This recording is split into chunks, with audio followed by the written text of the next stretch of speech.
మనకి 3 నవరాత్రులు జరుగుతాయి కదా! దసరా నవరాత్రులు, శ్యామల నవరాత్రులు, ఇంకా వారాహి నవరాత్రులు. ఏ నవరాత్రులైనా చేసుకోవచ్చు. అమ్మవారిని నిత్యం పూజించుకుంటే ఆయురారోగ్య అష్టైశ్వర్యాలు చేకూరుతాయి. మరి మీరు కూడా చూడండి.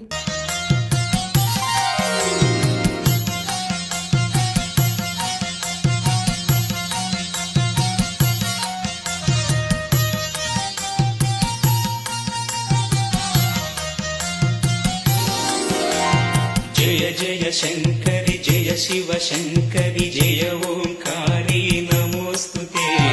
జయ జయ శంకరి జయ పరమేశ్వరి జయ జగదీశ్వరి నమోస్తుతే.